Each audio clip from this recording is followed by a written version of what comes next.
وسلم بني الإسلام على خمس شهادة أن لا إله إلا الله وأن محمد رسول الله وإقام الصلاة وإيتاء الزكاة وصوم رمضان والحج صدق الله العظيم وصدق رسوله النبي الكريم.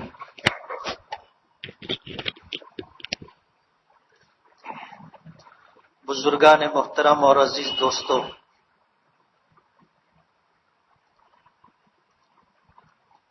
اس کائنات میں اللہ تعالیٰ کا پسندیدہ دین اسلام، جس کی ابتدا حضرت آدم علیہ نبینا علیہ الصلاۃ والسلام سے ہوئی، اور جیسے جیسے زمانہ گزرتا گیا انبیاء کرام علیہم الصلاۃ والسلام آتے رہے، احکامات نازل ہوتے رہے، اور یہ سلسلہ چلتا رہا حتیٰ کہ نبی کریم صلی اللہ علیہ وسلم تشریف لائے. صلاۃ والسلام سے لے کر کے ہمارے آقا جناب رسول اللہ صلی اللہ علیہ وسلم تک جتنے انبیاء کرام علیہم الصلاۃ والسلام تشریف لائے، کم و بیش ان کی تعداد 1,24,000 کے لگ بھگ. ان میں سے ایک بڑی تعداد رسولوں کی ہے اور ایک بڑی تعداد نبیوں کی ہے. رسول اسے کہتے ہیں جسے اللہ پاک نے صاحب شریعت بنایا. اللہ نے ان کو آسمانی کتاب عطا کی، صحیفے نازل کیے، وہ رسول کہلاتے. اور جن کے اوپر کتاب یا صحیفے نازل نہیں ہوئے وہ نبی کہلاتے. دونوں میں فرق ہے. فرق اتنا ہے کہ جو رسول ہوتے ہیں وہ صاحب شریعت ہوتے ہیں، ان کو باقاعدہ کتاب دی جاتی ہے. جیسے حضرت موسیٰ علیہ الصلاۃ والسلام کو توریت دی گئی، حضرت داؤد علیہ الصلاۃ والسلام کو زبور دی گئی، حضرت عیسیٰ علیہ الصلاۃ والسلام کو انجیل دی گئی، اور ہمارے آقا جناب رسول اللہ صلی اللہ علیہ وسلم کو قرآن کریم عطا کیا گیا. یہ 4 آسمانی کتابیں ہیں، اور جن انبیاء کرام علیہم الصلاۃ والسلام کو دی گئی وہ رسول کہلاتے. ان کے علاوہ بعض انبیاء کرام ایسے ہیں کہ جن کو اللہ پاک نے صحیفے عطا کیے، جیسے حضرت ابراہیم علیہ الصلاۃ والسلام ہیں، اور کچھ انبیاء ہیں جن کو اللہ پاک نے صحیفے عطا کیے. یہ رسول کہلاتے ہیں. ان کے علاوہ جتنے بھی انبیاء کرام علیہم الصلاۃ والسلام تشریف لائے وہ سب نبی کہلاتے ہیں. نبی اور رسول کا فرق یہ ہے کہ نبی رسول کو کتاب دی گئی، اور نبی کو کوئی کتاب نہیں دی گئی، بلکہ اسے اس بات کا پابند کیا گیا کہ جو کتاب تم سے پہلے اللہ نے اپنے نبی کو عطا کی ہے تمہیں اسی کتاب کے احکام کی تبلیغ کرنی. نبی کو کوئی نیا حکم نہیں دیا جاتا، کوئی نئی کتاب نہیں دی جاتی، صحیفہ نہیں دیا جاتا.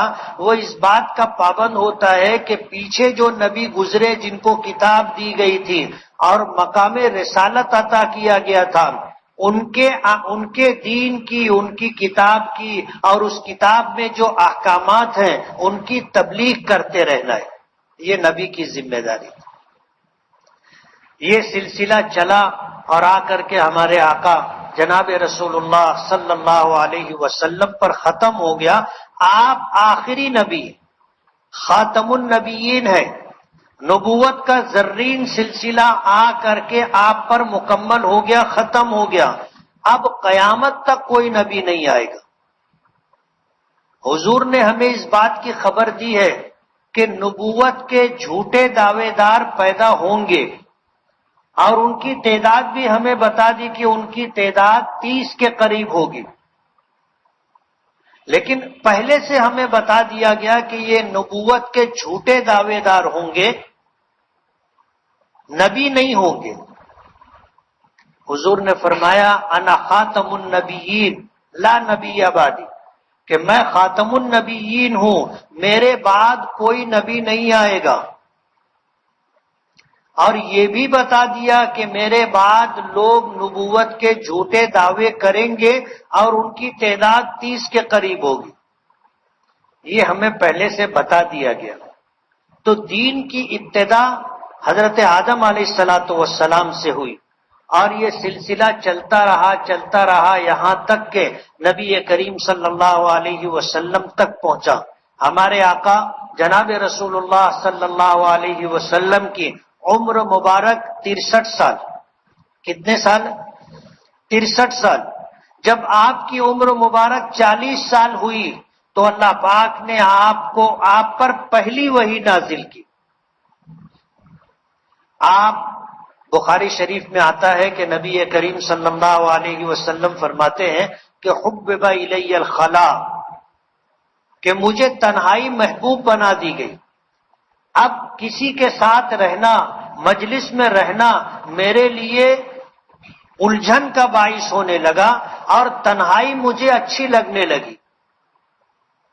اور یہ من جانب اللہ ایک انتظام تھا اسباب کے درجے میں. نبی کریم صلی اللہ علیہ وسلم جب آپ کو تنہائی محبوب بنا دی گئی تو آپ اپنے گھر سے توشہ لے لیتے اور جبل نور کے اوپر غار حرا ہے، آپ غار حرا میں تشریف لے جاتے اور وہیں آپ کا قیام رہا. کبھی 2 دن، کبھی 4 دن، کبھی 5 دن، مختلف دن آپ وہاں رکا کرتے تھے. کوئی اور ساتھ میں نہیں ہوتا تھا. حضرت خدیجۃ الکبریٰ رضی اللہ تعالی عنہا توشہ پہنچانے جایا کرتی تھی. یعنی جب اندازہ ہوتا کہ آپ جو سوکھی روٹی ہے، ستو ہے لے کر کے گئے ہیں وہ ختم ہو گیا ہوگا تو حضرت خدیجہ رضی اللہ تعالی عنہا پہنچا دیا کرتی. آپ غار حرا میں 1 مہینے سے زیادہ قیام پذیر رہے. اللہ پاک نے حضرت جبرائیل کے ذریعے سے پہلی وحی بھیجی، اور وہ پہلی وحی آئی تو حضور فرماتے ہیں کہ میں نے جبرائیل کو ان کی اصلی شکل میں دیکھا. اور جبرائیل کی اصلی شکل کیا؟ فرمایا ان کے 600 بازو ہیں، اور ایک بازو کو اگر وہ پھیلائیں تو مشرق اور مغرب کا افق بھر جائے. نبی کریم صلی اللہ علیہ وسلم کے پاس حضرت جبرائیل آئے پہلی وحی لے کر کے، اور آ کر کے نبی کریم صلی اللہ علیہ وسلم سے فرمایا اقرا، پڑھیے. تو حضور نے فرمایا ما انا بقاری، میں پڑھا لکھا نہیں. جب حضور نے یہ جواب دیا تو حضور فرماتے ہیں، جس کو امام بخاری رحمت اللہ علیہ نے اپنی کتاب بخاری شریف میں ذکر کیا، کہ پھر حضرت جبرائیل نے ہمارے آقا کو اپنے سینے کے ساتھ لگایا اور زور سے دبایا. حضور فرماتے ہیں حتی بلغ من الجہد، میری برداشت کی حد ختم ہونے لگی، اتنی زور سے دبایا. اور اس کے بعد چھوڑ دیا. پھر فرمایا اقرا، پڑھیے. تو حضور نے پھر جواب دیا کہ ما انا بقاری. پھر دوسری مرتبہ حضرت جبرائیل نے حضور کو اپنے سینے سے لگایا، زور سے دبایا، پھر چھوڑ دیا. پھر فرمایا اقرا، حضور نے فرمایا ما انا بقاری. تیسری مرتبہ حضرت جبرائیل نے حضور کو اپنے سینے سے لگایا، اور جب چھوڑا تو حضور نے پڑھنا شروع کر دیا. یہ پہلی وحی تھی جو حضرت جبرائیل نبی کریم صلی اللہ علیہ وسلم تک لے کر کے آئے تھے، اور وہ سورہ اقرا کی ابتدائی 5 آیتیں تھیں. بسم اللہ الرحمن الرحیم، اقرا بسم ربک الذی خلق، خلق الانسان من علق، اقرا وربک الاکرم الذی علم بالقلم، علم الانسان ما لم یعلم. یہ 5 آیتیں نازل ہوئی تھی. حضور کی عمر مبارک 40 سال مکمل ہو چکی تھی. پہلی وحی نازل ہوئی، اور جو حالات بنے جس کی وجہ سے نبی کریم صلی اللہ علیہ وسلم پر خوف طاری ہو گیا. حضرت جبرائیل کو پہلی مرتبہ دیکھا تھا، اور وہ بھی اصلی شکل میں دیکھا، اور آپ کے ساتھ جو حالات پیش آئے اس کی وجہ سے آپ خوفزدہ ہو گئے، تو آپ نے غار حرا چھوڑا، اپنے گھر تشریف لائے اور آ کر کے گھر والوں سے کہا زملونی زملونی، مجھے کمبل اڑا دو، مجھے کمبل اڑا دو، دسرونی دسرونی، مجھے چادر اڑا دو، مجھے چادر اڑا دو۔ گھر والوں نے حضور کی اس کیفیت کو دیکھ کر کے، حضور کی بات کو سن کر کے چادر اور کمبل سے آپ کو ڈھانپ دیا۔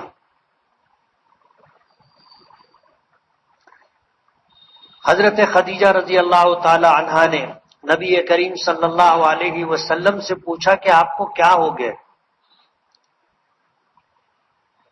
تو ہمارے آقا نے غار حرا میں جو کچھ واقعات پیش آئے تھے اس کا تذکرہ حضرت خدیجہ رضی اللہ تعالی عنہا سے کیا، اور یہ فرمایا انی خشیت علی نفسی، مجھے اپنی جان کا ڈر ہے، کہیں میں مر نہ جاؤں، انی خشیت علی نفسی۔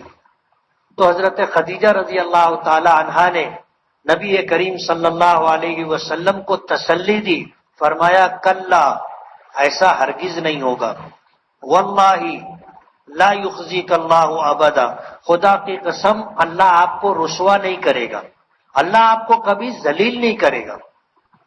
انک لتصل الرحم، آپ اپنے رشتہ داروں کے ساتھ صلہ رحمی کرتے،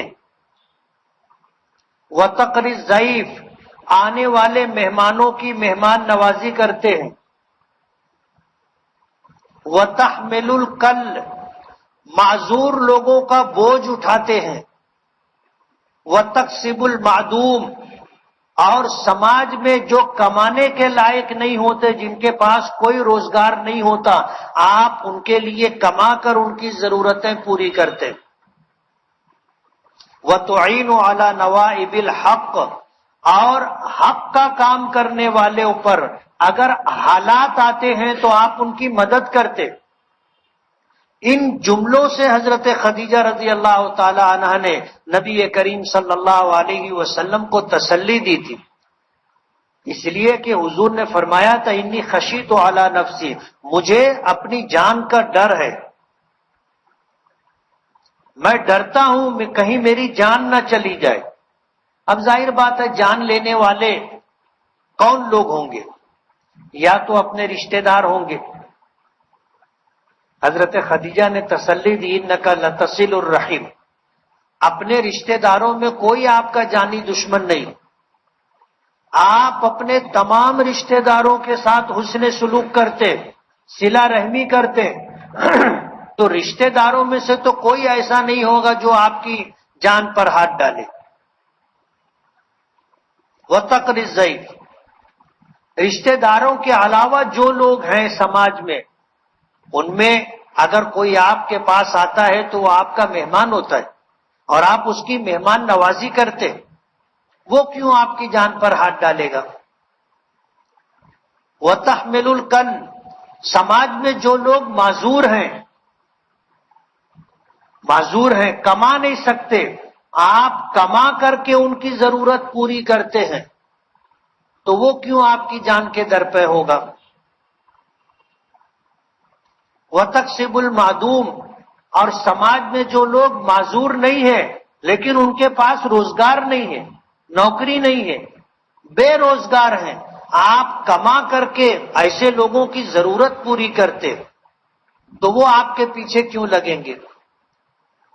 اور پھر سماج میں جو لوگ لوگوں کا کام کرتے ہیں، حق پر قائم ہیں اور حق کی تبلیغ کرتے ہیں، حق کا ساتھ دیتے ہیں، آپ ان کی مدد کرتے، تو کون ہوگا جو آپ کی جان لے گا؟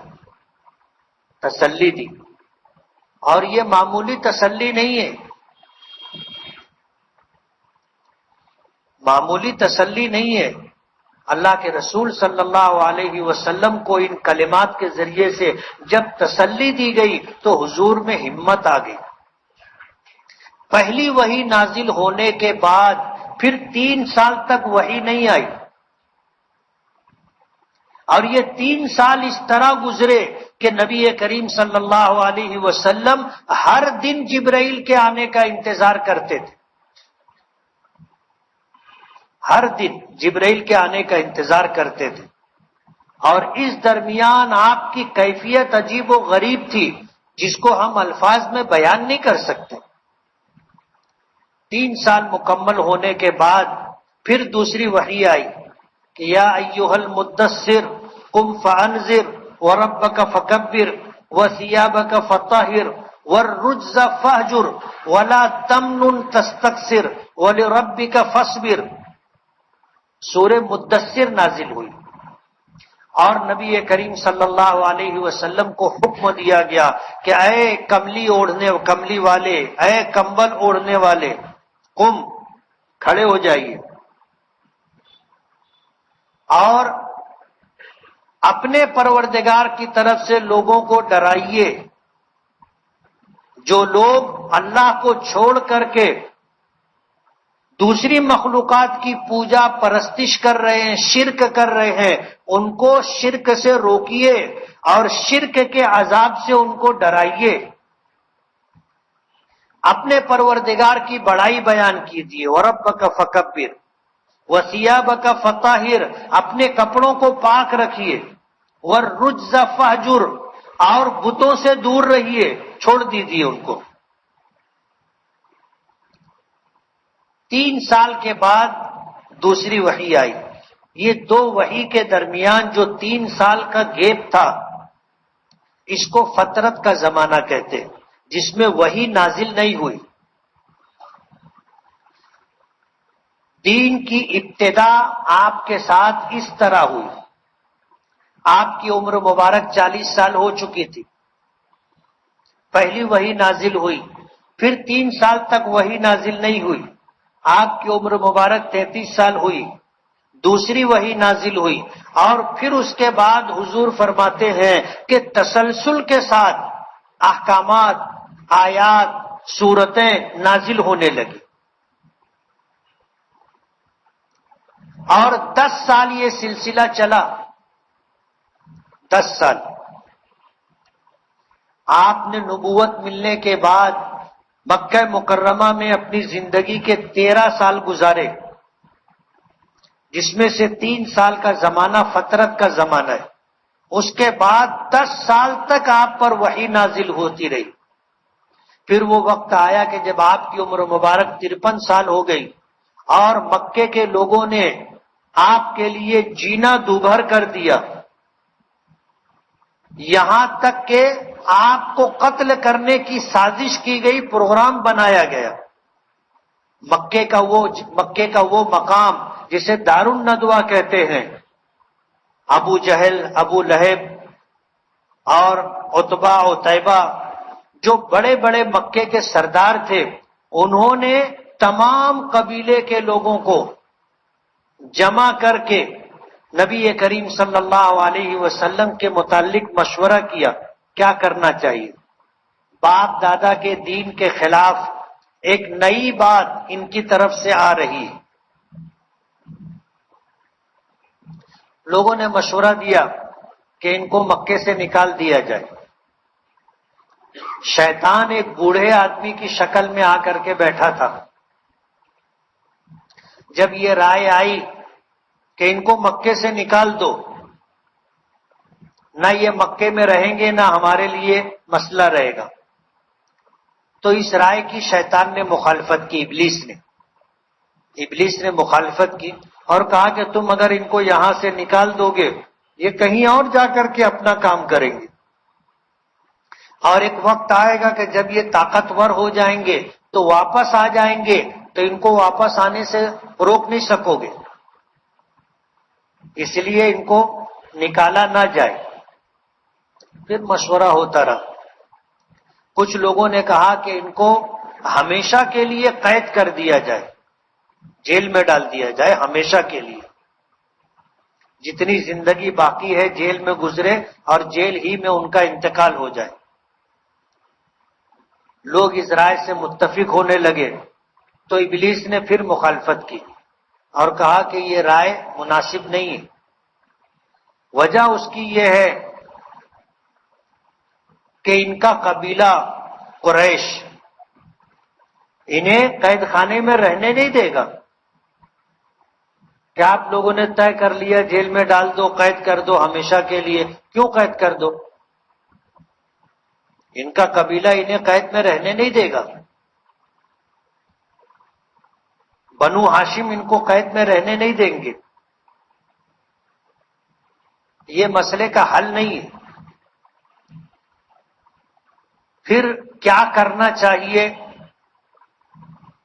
تو سب کا اس پر اتفاق ہو گیا کہ ان کو قتل کر دیا جائے، لیکن اس بات پر اتفاق سے پہلے ہر ایک کے دل میں اندیشے تھے، اور وہ اندیشے یہ تھے کہ اگر ان کو کوئی قتل کرے گا تو ان کا قبیلہ کھڑا ہوگا اور پھر وہ قتل کا بدلہ لے گا، تو اس کا اپنے پاس کیا سد باب ہے؟ تو ابلیس نے رائے دی، رائے یہ دی کہ ہر قبیلے سے ایک ایک آدمی لے لو اور یہ تمام لوگ مل کر کے ایک ساتھ حملہ کریں اور قتل کر دیں۔ تو قبیلہ بنو ہاشم میں اتنی طاقت و ہمت نہیں ہے کہ وہ تمام قبیلوں کے خلاف جنگ کر سکے، اس لیے مجبور ہو کر کے جان کے بدلے میں مال لینے کے لیے تیار ہو جائیں گے، جس کو دیت کہتے ہیں، اور وہ ہے 100 اونٹ، تو ہم سب مل کر کے 100 اونٹ دے دیں گے۔ اس بات پر اتفاق ہو جانے کے بعد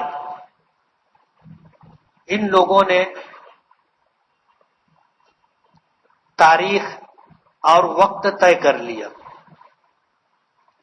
جب ان کے درمیان یہ سب کچھ طے ہو چکا تو حضرت جبرائیل نے آ کر نبی کریم صلی اللہ علیہ وسلم کو اس بات کی خبر دی کہ اب ان لوگوں نے آپ کو قتل کرنے کا پروگرام بنا لیا ہے، اس لیے آپ اب یہاں سے نکلیے۔ حضرت جبرائیل نے آ کر کے خبر دی تو نبی کریم صلی اللہ علیہ وسلم نے حضرت علی رضی اللہ تعالیٰ عنہ، جو حضور کی پرورش میں تھے، حضور کے گھر پہ رہتے تھے، ان کو نبی کریم صلی اللہ علیہ وسلم نے حکم دیا کہ تم میرے بستر پر لیٹ جاؤ، میرے پاس مکے والوں کی امانتیں ہیں، یہ امانت فلاں کی، یہ امانت فلاں کی، یہ امانت فلاں کی، یہ سب تفصیل بتائی، اور یہ کہا کہ میں مدینہ جا رہا ہوں، صبح ہوگی تو جس کی امانتیں ہیں تم وہ امانت اس کو واپس پہنچا دینا، اور پھر مدینہ آ کر کے مجھ سے ملاقات کرنا۔ اللہ کے رسول صلی اللہ علیہ وسلم نے حضرت علی کو اپنے بستر پر لٹھایا، امانتیں سپرد کی، اور آپ دروازے سے نکلے تو آپ کے مکان کو، آپ کے در دولت کو چاروں طرف سے لوگوں نے گھیر رکھا تھا۔ بخاری شریف میں آتا ہے حضرت جبرائیل کے کہنے پر حضور نے زمین سے ایک مٹھی مٹی اٹھائی اور شاہت الوجوہ کہہ کر کے وہ مٹی پھینکی۔ قرآن کریم میں آتا ہے، اللہ پاک فرماتے ہیں کہ وَمَا رَمَيْتَ إِذْ رَمَيْتَ وَلَكِنَّ اللَّهَ رَمَى، یہ مٹی تم نے نہیں پھینکی تھی، وہ ہم نے پھینکی تھی۔ اور جتنے لوگ مکان گھیر کر کے آپ کو قتل کرنے کے لیے آئے تھے، قتل کرنے کے لیے آئے تھے، سب کی آنکھوں میں مٹی گئی۔ یہ اللہ کی قدرت تھی، سب کی آنکھیں بند ہو گئی، اور حضور ان کے درمیان سے سورہ یاسین کی آیات تلاوت کرتے ہوئے نکل کر کے حضرت ابو بکر صدیق کے گھر گئے، اور حضرت ابو بکر کے ساتھ پھر وہاں سے چلے اور جا کر کے غار ثور پر 3 دن 3 رات قیام کیا۔ واقعہ سنانا مقصود نہیں ہے، یہ تمہیدی گفتگو ہے کہ 10 سال مکے میں رہے، آیات کا نزول ہوتا رہا، اور مکے میں رہتے ہوئے نماز کی فرضیت کا حکم آیا تھا، حج فرض نہیں ہوا تھا۔ آپ مدینہ منورہ پہنچے، مدینہ منورہ پہنچنے کے بعد 10 سال آپ کا مدینے میں قیام رہا، زکوٰۃ کی فرضیت کا حکم آیا، روزوں کی فرضیت کا حکم آیا اور حج کی فرضیت کا حکم آیا، اور 10 سال مکے میں آپ پر وحی نازل ہوتی رہی، قرآن کریم کی آیات اترتی رہی، اور 10 سال مدینے میں آپ پر قرآن کریم کی آیات بذریعے وحی نازل ہوتی رہی۔ ایک وقت آیا کہ قرآن کریم کو اللہ نے مکمل کیا۔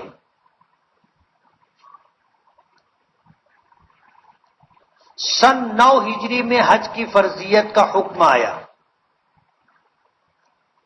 9 ہجری میں، اور 10 ہجری مکمل ہونے پر آپ دنیا سے پردہ فرما گئے۔ مورخین نے، حدیثوں کے شارحین نے لکھا ہے کہ سن 8 ہجری میں مکہ مکرمہ فتح ہوا۔ جب مکہ مکرمہ فتح ہوا تو حج کا مہینہ آ گیا تھا۔ حج کی فرضیت سن 9 ہجری میں ہوئی، لیکن حج پہلے سے ہوتا آ رہا تھا۔ ایسا نہیں تھا کہ پہلے حج نہیں ہوتا تھا، حج ہوتا تھا، لیکن حج فرض نہیں تھا اس امت پر۔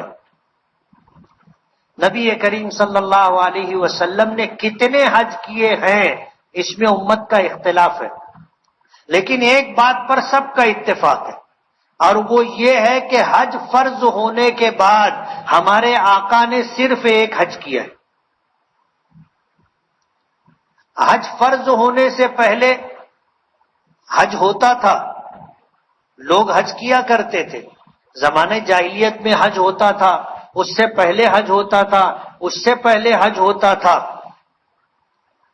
حالانکہ حتیٰ کہ حضرت آدم علیہ السلام کے زمانے سے حج کا سلسلہ تھا۔ جہاں آج کعبۃ اللہ ہے، وہاں پر حضرت آدم علیہ السلام کو ایک قبہ دیا گیا، قبہ کہتے ہیں بڑے گنبد کو، وہ دیا گیا تھا، وہاں پر تھا، اور انبیاء کرام اس کا طواف کیا کرتے تھے۔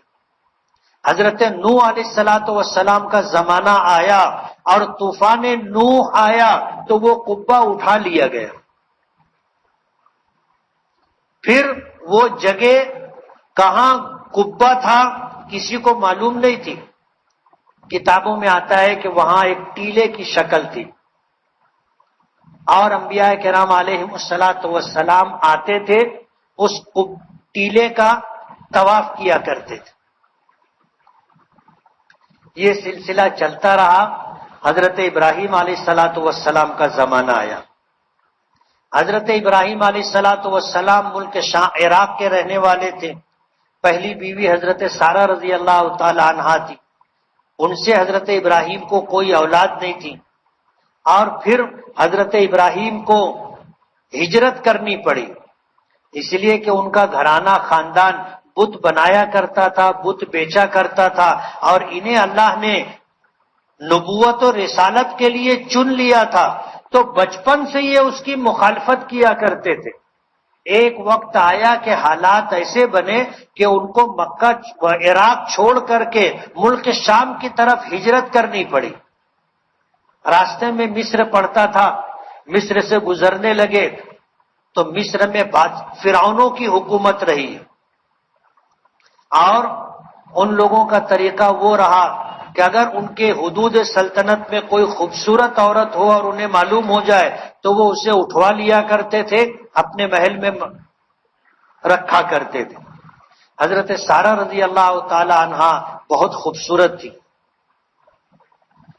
ان کی خوبصورتی مصر والوں نے دیکھا تو اس کا چرچا فرعون کے محل تک پہنچا۔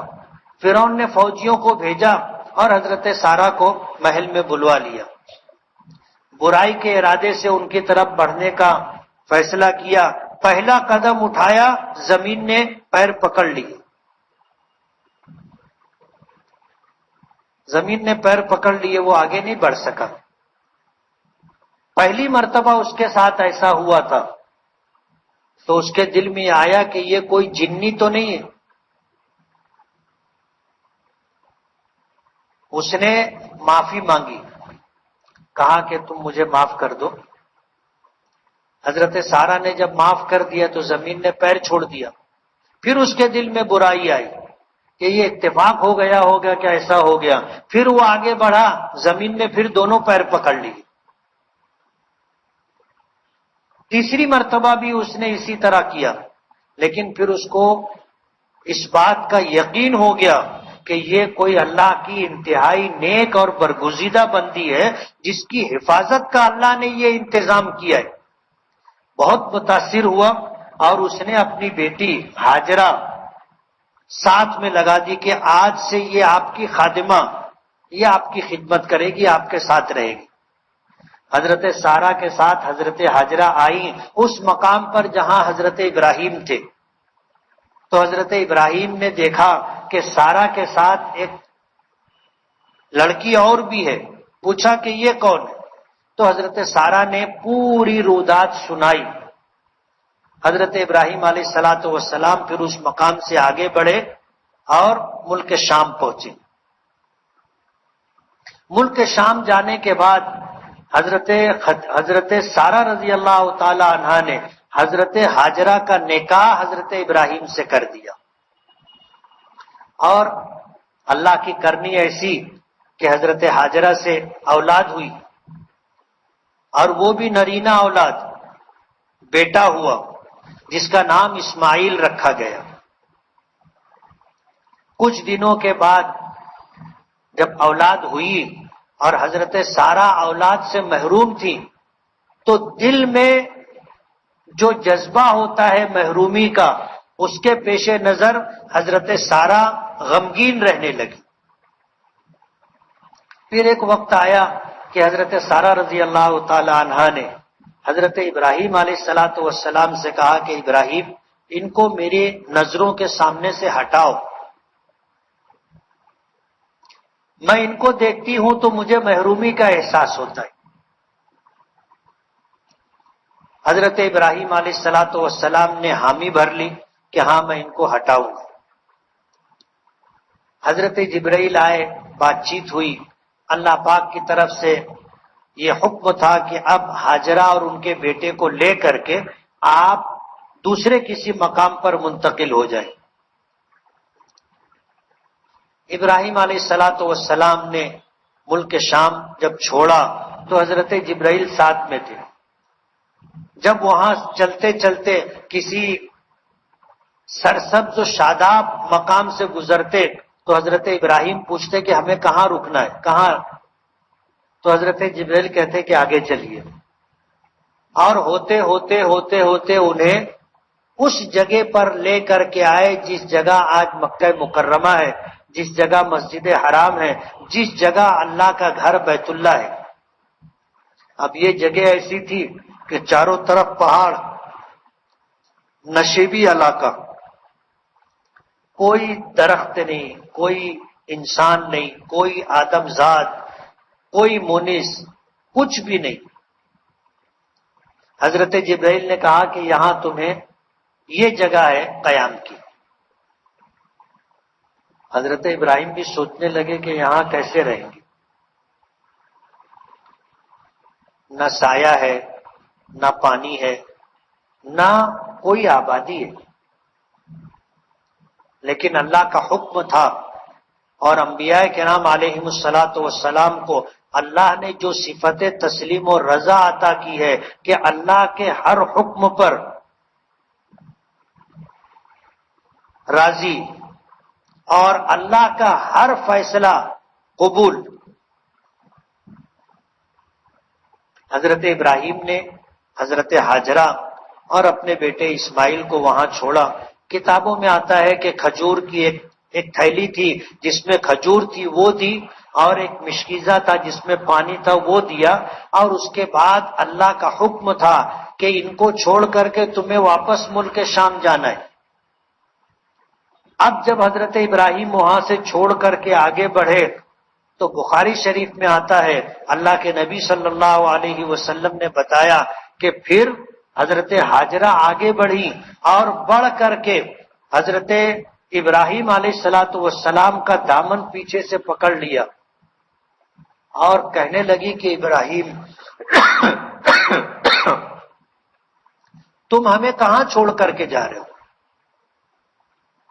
ظاہر بات ہے جو اندیشہ حضرت ابراہیم کے دل میں تھا وہی اندیشہ حضرت ہاجرہ کے دل میں بھی تھا کہ یہاں تو کچھ بھی نہیں ہے. چلو تھوڑی سی تسلی تھی کہ ابراہیم ساتھ میں ہے. اب حضرت ابراہیم بھی جانے لگے تو تنے تنہا ایک ایسی عورت جس کی گود میں اس کا دودھ پیتا بچہ ہو، تو اس کے دل کی کیا کیفیت ہوگی، کن اندیشوں کے ساتھ اس کی ذہنی کیفیت ہوگی، ہم لوگ اندازہ نہیں کر سکتے. حضرت ابراہیم کا دامن پیچھے سے پکڑ لیا اور پوچھا کہ ابراہیم تم ہمیں کہاں چھوڑ کر کے جا رہے ہو؟ حضرت ابراہیم کوئی جواب نہیں دے سکے، خاموش تھے. دوبارہ پوچھا، کوئی جواب نہیں دے سکے. پھر پوچھا تو کتابوں میں آتا ہے کہ حضرت ابراہیم نے آسمان کی طرف اس طرح انگلی اٹھائی. تو حضرت ہاجرہ نے کہا کہ کیا یہ میرے پروردگار کا حکم ہے؟ تو حضرت ابراہیم نے سر کے اشارے سے کہا کہ ہاں. حضور پاک صلی اللہ علیہ وسلم فرماتے ہیں کہ حضرت ہاجرہ نے اس وقت جو جملہ کہا تھا جسے حضور نے نقل فرمایا، اور امام بخاری رحمت اللہ علیہ نے اپنی کتاب میں اس کو ذکر کیا کہ حضرت ہاجرہ نے کہا تھا اذا لا یضیعونی، اگر یہ پروردگار کا حکم ہے تب پروردگار ہمیں ضائع نہیں کرے گا. لا یضیعونی، ہمیں پروردگار ضائع نہیں کرے گا.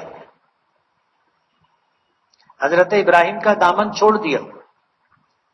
حضرت ابراہیم علیہ الصلاۃ والسلام آگے بڑھے اور کتابوں میں آتا ہے کہ جہاں مروہ پہاڑی ہے اس سمت چلے اور پھر پہاڑی پر چڑھ کر کے دوسری طرف اتر گئے. جب دوسری طرف اتر گئے تو اتر جانے کے بعد حضرت ابراہیم علیہ الصلاۃ والسلام وہاں رک گئے. رک کر کے پلٹ کر کے دیکھا تو ظاہر بات ہے سامنے پہاڑ تھا. ایک طرف حضرت ابراہیم تھے، بیچ میں پہاڑ تھا، اور دوسری طرف حضرت ہاجرہ اور بیٹی اسماعیل. بیوی اور بیٹا نظر نہیں آیا. قرآن کریم میں حضرت ابراہیم علیہ الصلاۃ والسلام کی دعا ہے جو اسی مقام پر حضرت ابراہیم نے مانگی تھی. ربنا انی اسکنت من ذریتی بواد غیر ذی زرع عند بیتک المحرم ربنا لیقیموا الصلاة فاجعل افئدة من الناس تهوی الیہم وارزقهم من الثمرات لعلهم یشکرون. کہنے لگے کہ اے ہمارے پروردگار، تیرے حکم پر اپنی بیوی اور بیٹے کو اس لقو دک میدان میں صحرا میں جہاں نہ پانی ہے نہ چارہ ہے، کچھ نہیں ہے، ایسے مقام پر چھوڑ کر کے جا رہا ہوں صرف تیرے حکم کی تعمیل. بواد غیر ذی زرع، ایسی وادی میں جہاں کھیتی نہیں ہوتی، جہاں سبزہ نہیں اگتا، جہاں پانی نہیں ہے، لیکن یہاں پر تیرا قابل احترام گھر ہوگا. حضرت جبرائیل نے بتا دیا تھا.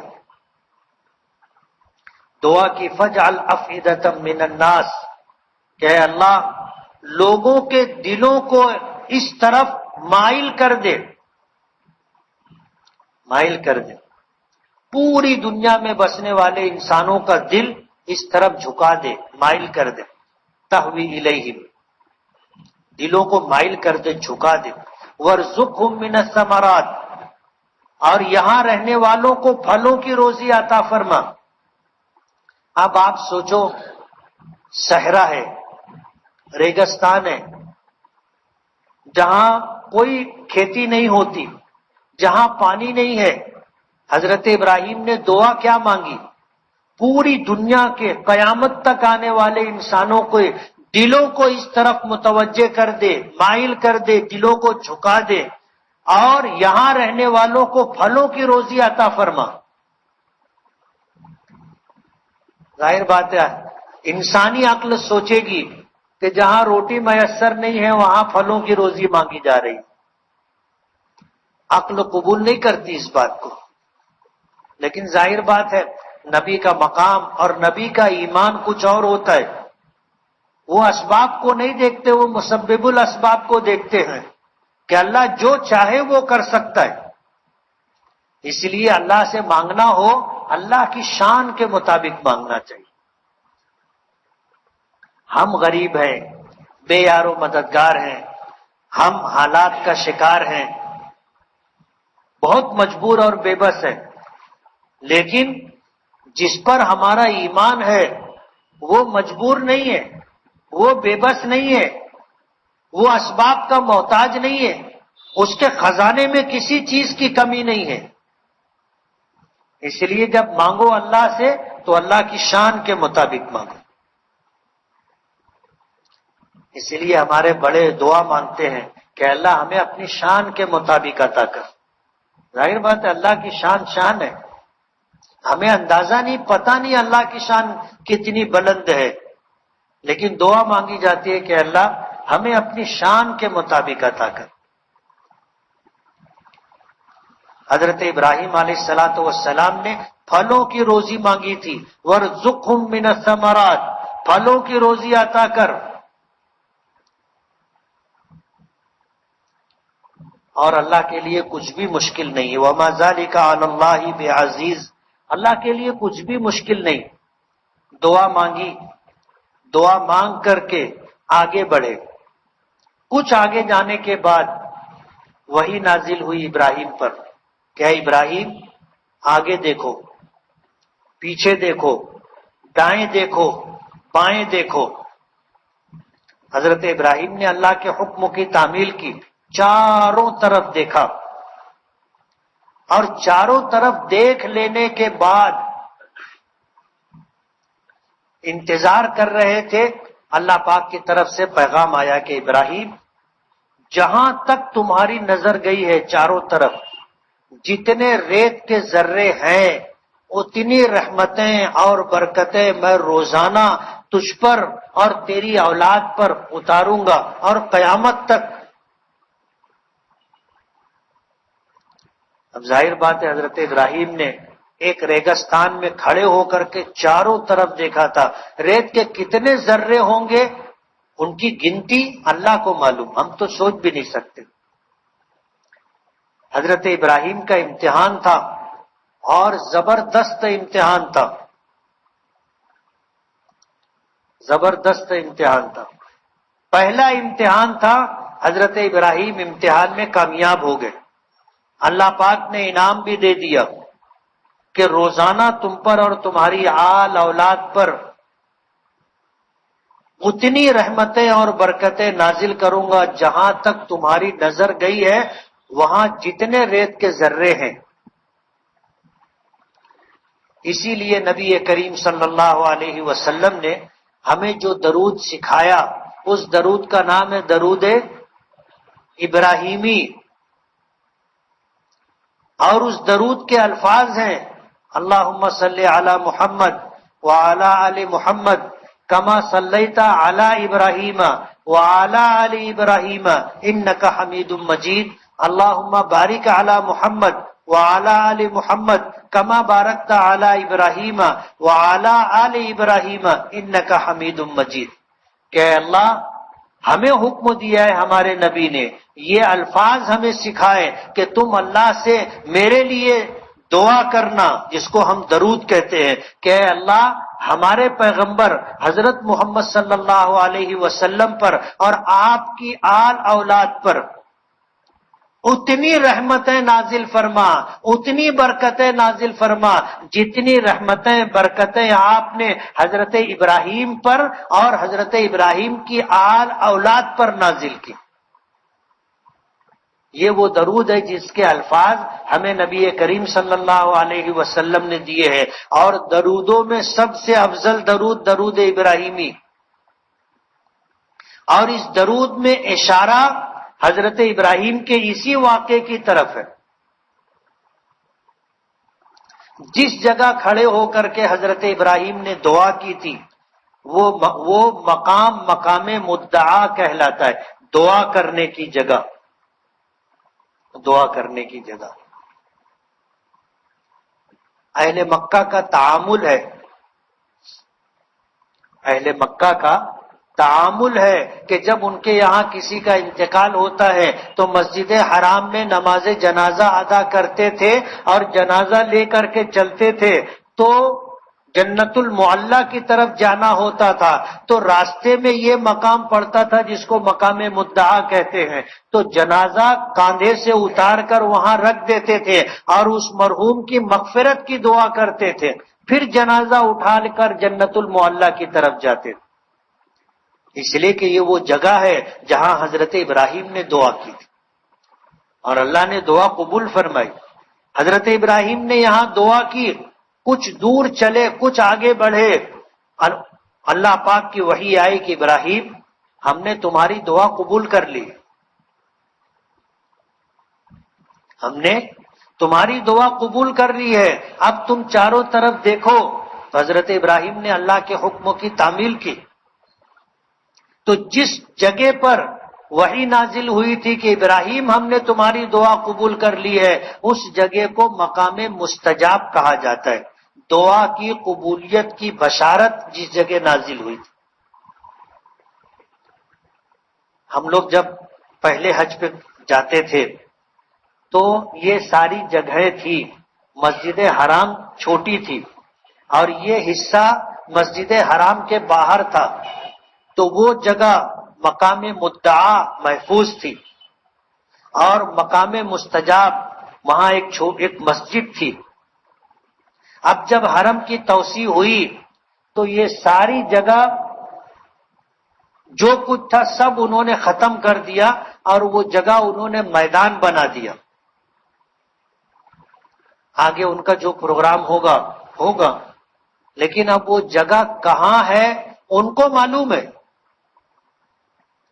انہوں نے کسی تاریخی مقام کو ضائع نہیں ہونے دیا، نشانی رکھی ہے، ان کو پتا ہے، لیکن ظاہر بات ہے ہم لوگوں کو پتا نہیں، جب وہ لوگ بنائیں گے تو پتا چلے گا کہ یہ وہ مقام، لیکن جب ہم لوگ مروہ سے نکلتے ہیں اور وہ راستہ جو جنت المعلی کی طرف جاتا ہے اسی راستے میں یہ دونوں مقام پڑتے ہیں، مقام مدعا اور مقام مستجاب۔ حضرت ابراہیم علیہ السلام دعا مانگی، اللہ نے قبولیت کی بشارت دی، اللہ نے قیامت تک حضرت ابراہیم اور آل ابراہیم پر رحمتیں اور برکتیں نازل کرنے کی خوشخبری دے دی۔ حضرت ابراہیم چلے ملک شام، ادھر تو حضرت ہاجرہ اور ان کی گود میں دودھ پیتا بچہ، پاس میں تھوڑی سی کھجور اور ایک مشکیزہ پانی، بس۔ اب ظاہر بات ہے جب تک کھجور اور پانی رہا تو کھانے پینے کا مسئلہ حل تھا، لیکن ظاہر بات ہے ایک تھیلی کھجور اور ایک مشکیزہ پانی کب تک چلے گا؟ لکو دک میدان، صحرا، تیز دھوپ، تپتی ہوئی زمین، سر چھپانے کی کوئی جگہ نہیں، کھجور بھی ختم ہو گئی، پانی بھی ختم ہو گیا، گود میں دودھ پیتا بچہ۔ عورتوں کو اس بات کا پتہ ہے اور شریعت سے ہمیں اس بات کا علم ہوا کہ ماں کا پیٹ بھرا ہوگا تو بچے کو دودھ میسر ہوگا،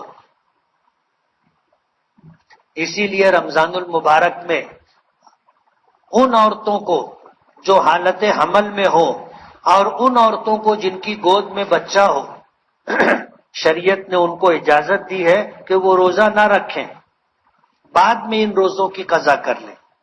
ظاہر بات ہے کہ ابھی یہ روزہ رکھیں گے تو دودھ ہوگا نہیں، جب دودھ نہیں ہوگا تو بچہ بھوکا رہے گا۔ حضرت ہاجرہ کے پاس جب کھجوریں اور پانی ختم ہو گیا، اب ماں بھوکی تو اس کی چھاتی میں دودھ کہاں سے آئے گا؟ اب بچہ بھی بھوکا. اب ظاہر بات ہے بچہ تو بچہ ہوتا ہے لیکن ماں کو تو سمجھتا ہے نا. اب جب بھوک اور پیاس کی شدت سے ماں بھی پریشان اور بچہ بھی تڑپنے لگ گیا تو وہ جو کیفیت ہوگی حضرت ہاجرہ کی اللہ ہی بہتر جانتا ہے. ایسے حالات آ گئے. اب حضرت ہاجرہ بےتاب ہو گئی, پریشان ہو گئی, کیا کریں. کتابوں میں آتا ہے کہ حضرت ہاجرہ نے آواز دی کہ کوئی ہے مددگار, کوئی جواب نہیں ملا. تو حضرت ہاجرہ قریب میں پہاڑی صفا تھی, اس امید پر ادھر گئی کہ پہاڑی پر چڑھ کر کے میں دیکھوں کہیں پانی ہے کیا, کہیں کوئی آبادی ہے کیا, کوئی جانے والا قافلہ نظر آ جائے. بےتابی کے ساتھ وہاں گئی. جب کچھ نظر نہیں آیا تو اس پہاڑی سے اتر کر کے, سامنے پہاڑی مروہ تھی, لپک کر کے ادھر جانے لگی. بیچ میں جب گہرائی کا علاقہ یا جو نشیبی علاقہ تھا تو وہاں سے بچہ نظر نہیں آ رہا تھا. تو اتنی جگہ حضرت ہاجرہ نے دوڑ کر کے طے کی. پھر جب بچہ نظر آنے لگا تو وہاں سے چلتے ہوئے مروہ تک گئی. ایسے 7 چکر لگائے. جب مروہ پر پہنچی, آخری چکر مروہ پر پہنچی تو کچھ آہٹ سنائی دی. آہٹ دیکھا تو جس جگہ بچہ لیٹا ہوا تھا, زمین پر تڑپ رہا تھا, وہاں پر کوئی ہے. تو بےتاب ہو کر کے لپک کر کے آئی تو وہاں حضرت جبرائیل کھڑے تھے. اور جس جگہ حضرت اسماعیل بھوک اور پیاس کی شدت کے ساتھ تڑپ رہے تھے, ایڑی رگڑ رہے تھے, وہاں پر جبرائیل نے اپنا پیر مارا, اللہ نے وہاں سے پانی کا چشمہ جاری کیا. تو حضرت ہاجرہ نے فوراً جو ہے ریت کا گھروندا بنایا, گول دائرہ, اور کہنے لگی زم زم. یہ عبرانی زبان کا لفظ ہے جس کے معنی آتے ہیں رک جا رک جا. پانی کو کہنے لگی رک جا. ظاہر بات ہے اب پانی بہے گا تو ضائع ہو سکتا ہے. انہیں کیا پتا تھا کہ یہ چشمہ جو جاری ہوا ہے یہ قیامت تک جاری رہے گا, انہیں نہیں معلوم تھا. فوراً گھیرا بنایا اور گھیرا بناتے ہوئے ان کی زبان سے نکلا زم زم, کہ رک جا رک جا. یہ وہ پانی ہے جسے دنیا زمزم کے نام سے جانتی ہے, اور اس پانی میں اللہ نے 2 تاثیر رکھی. پوری دنیا کے پانی میں ایک تاثیر ہے کہ وہ سیراب کر دیتا ہے, پیاس بجھا دیتا ہے, بھوک نہیں مٹاتا. زمزم میں اللہ نے 2 تاثیر رکھی ہے کہ یہ پیاس بھی بجھا دیتا ہے اور بھوک بھی مٹا دیتا ہے. آدمی مہینوں زمزم پہ گزارا کر لے گا. ہم کو کھانے کی عادت ہے اس لیے کھانا تو یاد آئے گا, لیکن آدمی اگر کھانا نہ کھائے اور زمزم پیتا رہے تو مرے گا نہیں. اللہ نے اس میں پیاس بجھانے کی بھی تاثیر رکھی ہے اور بھوک مٹانے کی بھی تاثیر رکھی ہے. اور حضور نے اس سے آگے کی بات کہی ہے. حضور نے فرمایا ماء زمزم لما شرب لہ, زمزم کا پانی جس مقصد کے لیے پیا جائے گا اللہ وہ مقصد پورا کر دے گا. صرف پیاس نہیں بجھائے گا, صرف بھوک نہیں مٹائے گا. جس مقصد کے لیے ہم یہ پانی پیتے ہوئے دعا کریں گے, نیت کریں گے, اللہ وہ عطا کرے گا. اسی لیے حضور نے ہمیں دعا دی کہ زمزم پیتے ہوئے کیا دعا کرنی چاہیے. اللہم انی اسألک علما نافعا ورزقا واسعا وشفاء من کل داء. کہ اللہ میں تجھ سے نفع بخش علم کا سوال کرتا ہوں، کشادہ روزی کا سوال کرتا ہوں، اور ہر بیماری سے شفا مانگتا ہوں۔ اب ایک آدمی کو اللہ تعالیٰ اس دنیا میں علم نافع عطا کر دے، اس کی مراد پوری ہوگی، اور اسی کے ساتھ وسیع اور کشادہ فراخ رزق دے دے کہ وہ کسی مخلوق کا محتاج نہ رہے، اس کی ساری ضرورت پوری ہوتی رہے، اور اس کے بعد ہر بیماری سے اللہ اسے شفا اور نجات دے، دنیا میں اور کیا چاہیے؟ علم نافع بھی ہے، اور دولت کا کشادہ فراخ روزی بھی ہے، اور تندرستی بھی ہے۔ غالب نے کہا ہے نا، تندرستی 1000 نعمت ہے، تندرستی 1000 نعمت ہے۔ یعنی آدمی کے پاس اگر تندرستی ہے تو سب ہے۔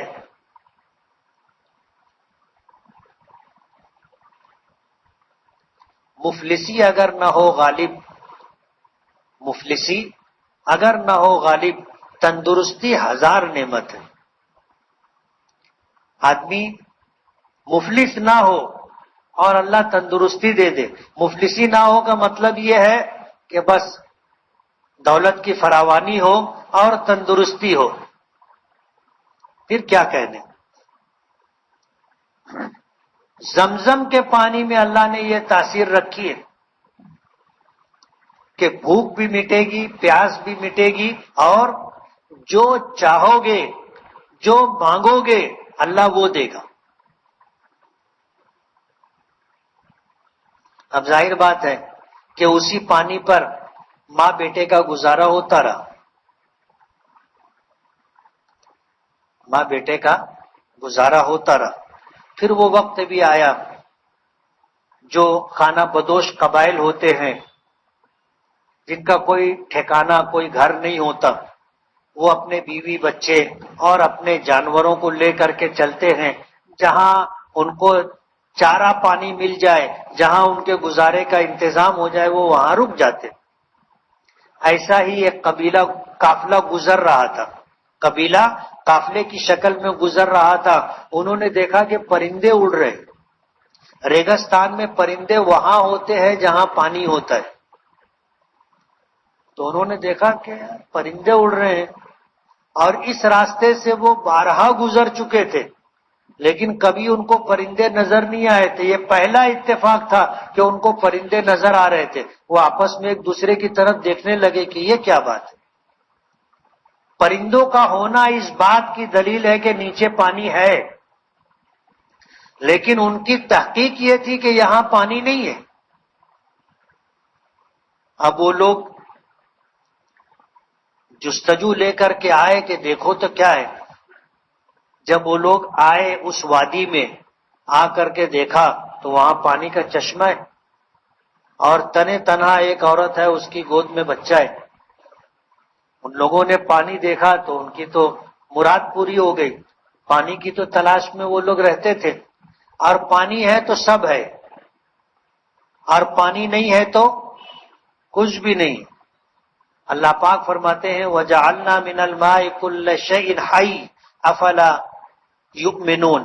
ہر چیز کی زندگی ہم نے پانی پر رکھی ہے، ہر چیز کی زندگی۔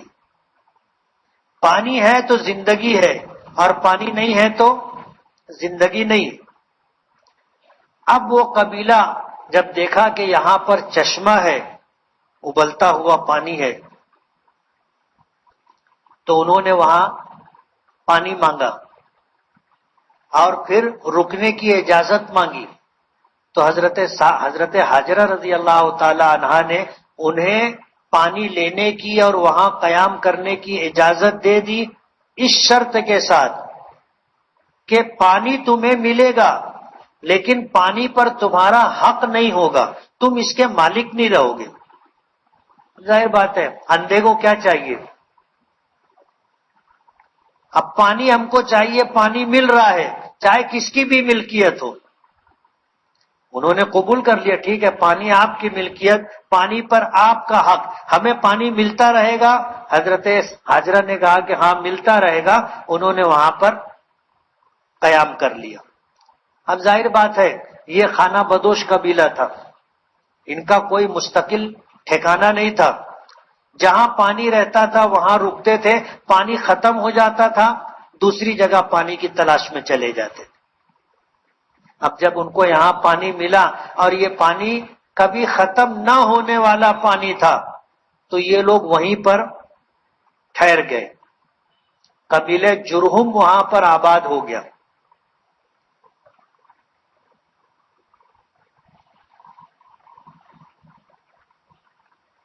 اب وہاں پر رہتے ہوئے ظاہر بات ہے کہ آبادی ہو گئی، آبادی ہو جانے کے بعد اب حضرت حاجرہ اور حضرت ابراہیم کے لیے تنہائی نہیں رہی، اور تنہائی کی وجہ سے جو خوف اور وحشت ہوتی ہے اس کا بھی خاتمہ ہو گیا۔ حضرت ابراہیم علیہ السلام ملک شام چلے گئے تھے، لیکن ظاہر بات ہے بیوی، اور وہ بھی ایسی بیوی جس کے ذریعے سے اللہ نے نرینہ اولاد دی تھی ان کی محبت تو دل میں تھی۔ اللہ پاک بھی اس بات کو جانتے تھے کہ ابراہیم کے دل میں بیوی بچے کی محبت ہے۔ اللہ پاک کی طرف سے پھر آزمائش اور امتحان کا فیصلہ ہوا۔ حضرت ابراہیم علیہ السلام نے خواب دیکھا، اور خواب یہ دیکھا کہ وہ اپنے بیٹے اسماعیل کو اپنے ہاتھوں ذبح کر رہے۔ صبح ہوئی، 100 اونٹ اللہ کے راستے میں انہوں نے قربان کی، اللہ کے نام پر قربان کی۔ دوسری رات کو پھر خواب دیکھا کہ اپنے بیٹے اسماعیل کو اپنے ہاتھوں ذبح کر رہے، پھر 100 اونٹ اللہ کے نام پر قربان کی۔ تیسری مرتبہ پھر یہی خواب دیکھا، 100 اونٹوں کی قربانی دی۔ لیکن یہ بات سمجھ میں آ گئی کہ اللہ پاک میرے بیٹے اسماعیل کی قربانی چاہتے، اور اگر صرف جانوروں کی قربانی مطلوب ہوتی تو پہلے دن خواب دیکھ کر کے جب جانوروں 100 اونٹ قربان کیے تھے تو دوبارہ سہبارہ یہ خواب نہیں دکھتا، لیکن یہ خواب بار بار دکھ رہا ہے۔ حضرت ابراہیم کو اس دل میں یہ بات آ گئی کہ اللہ میرے بیٹے اسماعیل کی قربانی چاہتے۔ حضرت ابراہیم ملک شام سے چلے اور پھر اسی مقام پر آئے۔ جب یہاں آئے تو یہاں تو آبادی ہو چکی تھی، پانی کا ابلتا ہوا چشمہ تھا۔ اب ان حالات کو دیکھ کر کے حضرت ابراہیم کی آنکھیں ٹھنڈی ہو گئی، لیکن بہرحال وہ تو آئے تھے حضرت اسماعیل کو قربان کرنے کی نیت سے۔ قصہ مختصر یہ کہ انہوں نے اپنے بیٹے اسماعیل سے، جن میں سوجھ بوجھ آ چکی تھی، پوچھا کہ میں نے ایسا ایسا خواب دیکھا ہے اور اللہ چاہتا ہے کہ میں تجھے اللہ کے نام پر ذبح کر دوں، قربان کر دوں، تیری کیا رائے؟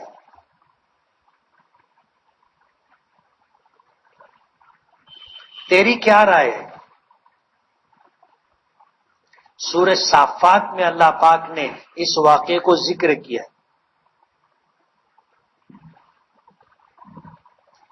جب حضرت اسماعیل سے پوچھا کہ تیری کیا رائے ہے تو حضرت اسماعیل علیہ السلام جواب یہ دیا کہ والد محترم، والد گرامی، اللہ نے جس بات کا حکم دیا ہے آپ اسے کر گزریے، ستجدونی انشاءاللہ من الصابرین، آپ مجھے صبر کرنے والا پائیں گے۔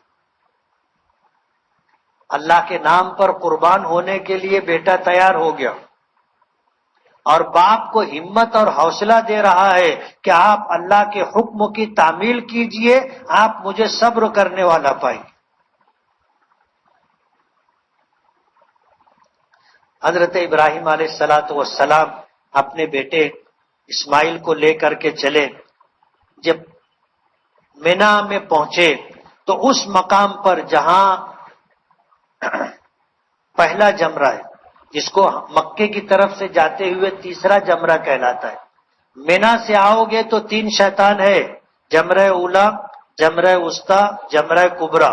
مکے کی طرف سے آؤ گے تو پہلا جمرہ جمرہ کبرا پڑے گا، پھر جمرہ وسطی پڑے گا، پھر جمرہ اولا پڑے گا، یعنی پہلا شیطان۔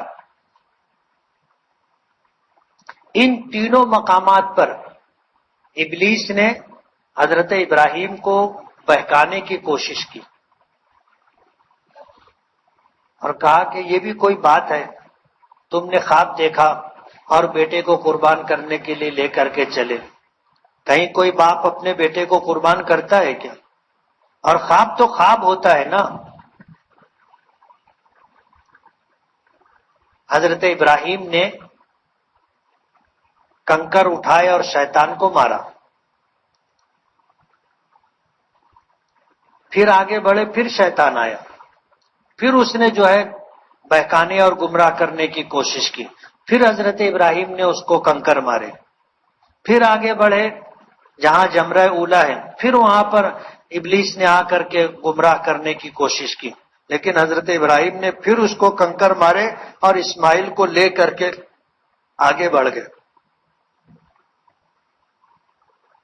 اور پھر مینا میں ایک پہاڑی ہے، اس پہاڑی کے ایسے ڈھلان کے اوپر ایک جگہ پر جا کر کے حضرت ابراہیم نے حضرت اسماعیل کو آندھے منہ لٹایا اور قربان کرنے کا مکمل فیصلہ کر لیا۔ آندھے منہ لٹایا، چھری تیز کی، آنکھیں بند کر لی یا آنکھوں پہ پٹی باندھ لی اور سر کے بال سے پکڑ کر کے چہرہ سر اٹھایا اور چھری گلے پر رکھ دی۔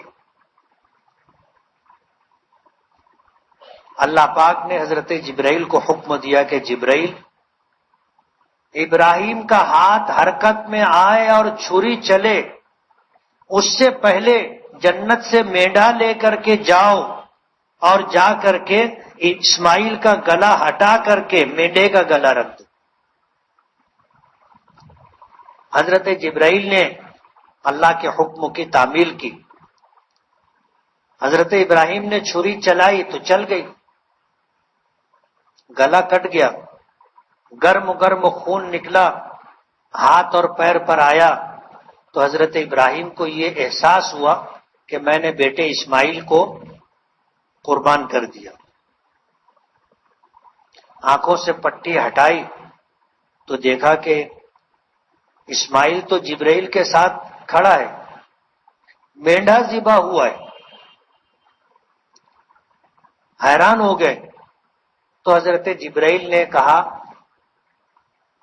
کہ یا ابراہیم قد صدقت الرؤیا، کیا ابراہیم تم نے اپنا خواب سچ کر دکھایا، جو دیکھا تھا عمل کر کے تم نے بتا دیا۔ قد صدقت الرؤیا ان ھذا لہو البلاء المبین، یہ بہت بڑا امتحان تھا، بہت سخت آزمائش تھی اور تم نے اس کو کامیابی کے ساتھ کر گزرے۔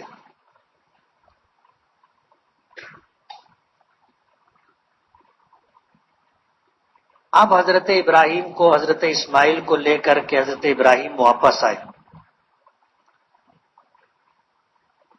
اولاد کو دیکھنے کی اللہ سے اجازت مانگی تھی، اللہ نے خواب دکھائے اور اس طرح ان کو وہاں تک پہنچایا، اور پہنچا کر کے پھر حضرت ابراہیم وہاں سے واپس ملک شام چلے گئے۔ پھر اللہ پاک کی طرف سے حکم آیا کہ ابراہیم مکہ مکرمہ جاؤ اور وہاں پر میرے گھر کی تعمیر کرو، میرا گھر بناؤ، تعمیر کرو۔ حضرت ابراہیم علیہ السلام آئے اور جس جگہ بیت اللہ ہے اس جگہ کا تعین حضرت جبرائیل نے آ کر کے کیا کہ یہ وہ جگہ ہے جہاں پر پہلے اللہ کا گھر تھا، اور جب طوفان نوح آیا تو اللہ نے اس گھر کو آسمان پر اٹھا لیا تھا، لیکن بنیادیں یہیں پر ہیں۔ حضرت جبرائیل نے ساری بنیادوں کی نشاندہی کی، پھر حضرت ابراہیم نے اپنے بیٹے اسماعیل کو لے کر کے وہاں پر جو ہے بیت اللہ کی تعمیر شروع کی۔ 4 دیواری تھی، یہ انہوں نے اٹھایا، مشرق کے سمت دروازہ رکھا داخل ہونے کے لیے، مغرب کے سمت دروازہ رکھا باہر نکلنے کے لیے۔ یہ دیوار تھی، جہاں تک دیوار اٹھانی تھی دیوار اٹھائی۔ روایتوں میں آتا ہے کہ جہاں تک ہاتھ پہنچتا تھا، جب وہاں تک دیوار بن گئی تب اس سے اونچی دیوار کیسے کریں گے؟ تو پھر یہ تلاش ہوئی کہ کوئی پتھر لائے، اس پہ کھڑے ہو کر کے کریں۔ اب پتھر، اچھا پتھر مل جائے، کام کا پتھر مل جائے، اس کی تلاش میں نکلے تو اللہ نے وہ پتھر عطا کر دیا جس کو مقام ابراہیم کہتے۔ اس کے اوپر کھڑے ہوئے، دیواروں کی تعمیر شروع کی، تو جیسی ضرورت پڑتی تھی پتھر ویسے اونچا ہوتا تھا، اور اس پتھر پر حضرت ابراہیم علیہ السلام کے قدموں کے نشانات۔ اللہ ہم سب کو وہاں لے جائے، ہم اپنی آنکھوں سے دیکھیں گے حضرت ابراہیم علیہ السلام کے قدموں کے نشانات۔ دونوں قدم ہے۔ جب حضرت ابراہیم نے دیواریں بلند کر لی، تب اللہ پاک کی طرف سے حکم ہوا کہ اب لوگوں میں حج کا اعلان کرو۔ وَأَذِّن فِي النَّاسِ بِالْحَجِّ، کیا ابراہیم لوگوں میں حج کا اعلان کرو۔ تو حضرت ابراہیم علیہ السلام نے بارگاہ خداوندی میں عرض کیا کہ اے اللہ، میری آواز کمزور ہے، میری آواز کمزور ہے، میں لوگوں کو حج کی دعوت دوں گا، انہیں پکاروں گا، میری آواز کون سنے گا؟ کون ہے یہاں سننے والا؟ ظاہر بات ہے کہ قبیلہ جرہم یہاں آباد نہیں تھا، تھوڑا ہٹ کر کے تھا۔ کہنے لگے میری آواز کون سنے گا؟ اللہ پاک نے فرمایا کہ ابراہیم، تمہارا کام ہمارے حکم کی تعمیل،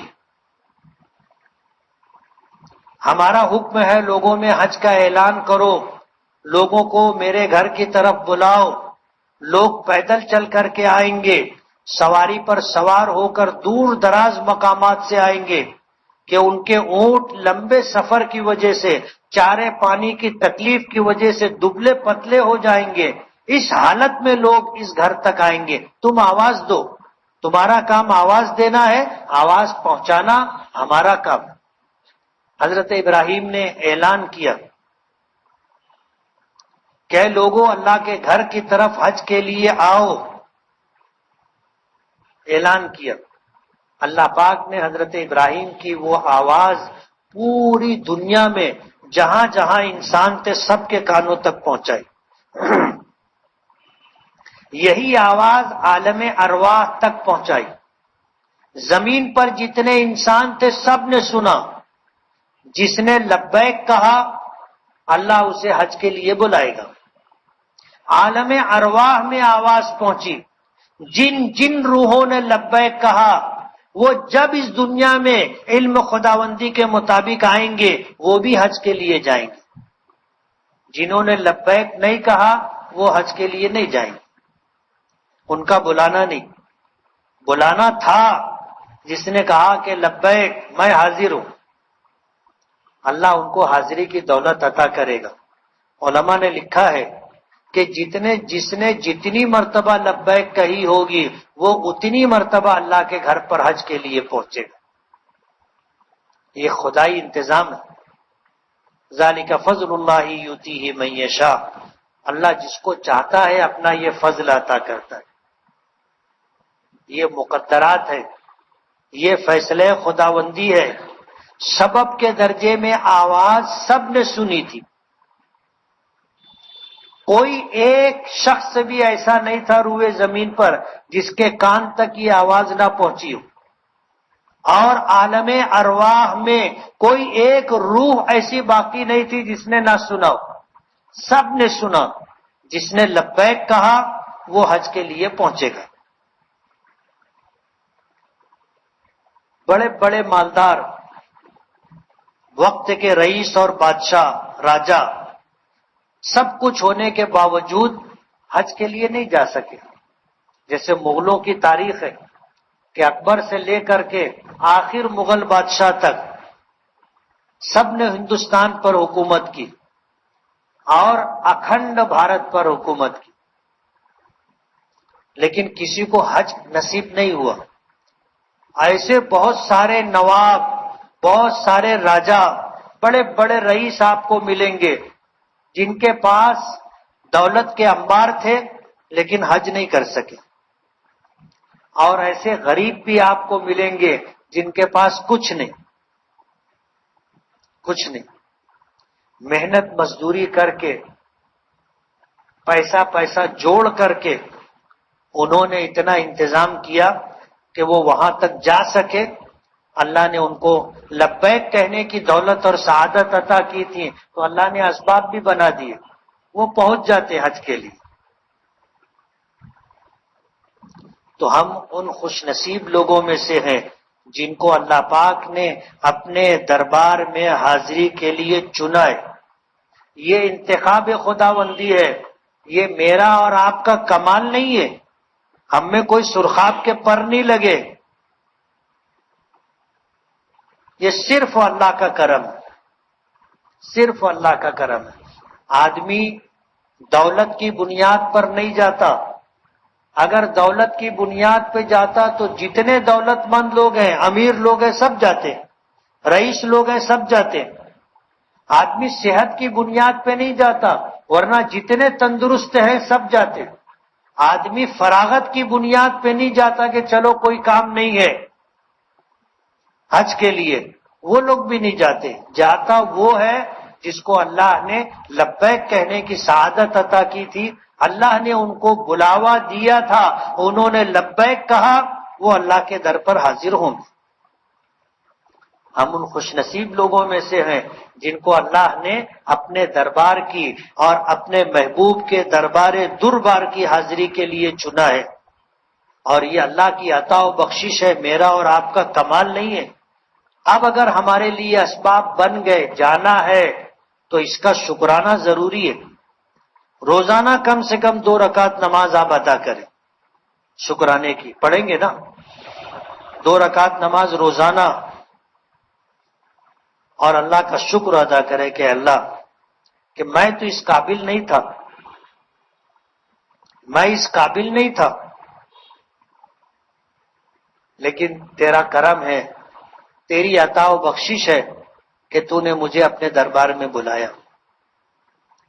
نہ ہمارے پاس اتنی دولت ہے اور نہ ہمارے پاس ایسے نیک اعمال ہیں جن کی بنیاد پر ہمارا انتخاب ہوا ہو۔ ہم میں کہ ہر ایک کی زندگی کیسی ہے سب کو پتہ ہے، گناہوں سے بھری ہوئی زندگی ہے، اس کے بعد اللہ نے بلایا ہے، یہ اس کا کرم ہے۔ ہم کوئی بہت متقی پرہیزگار تو ہے نہیں، ہماری زندگی کیا ہے ہم کو پتہ ہے، اللہ جانتا ہے، لیکن اس کے بعد بھی اللہ نے ہم کو بلایا ہے، تو یہ اس کا کرم ہے، اس کا فضل ہے، یہ اس کا انعام ہے، اس کا شکریہ ضروری ہے۔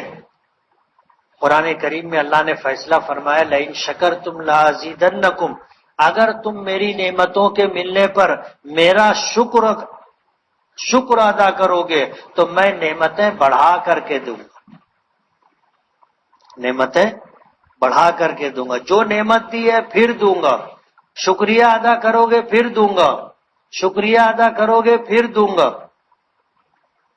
یہ اللہ کا فیصلہ ہے۔ اس لیے ہمیں روزانہ 2 رکعت نماز شکرانے کی ادا کرنا ہے، کریں گے نا؟ سبحان اللہ و بحمدہ، سبحانک اللہم و بحمدک، نشہد ان لا الہ الا انت، نستغفرک و نتوب الیک۔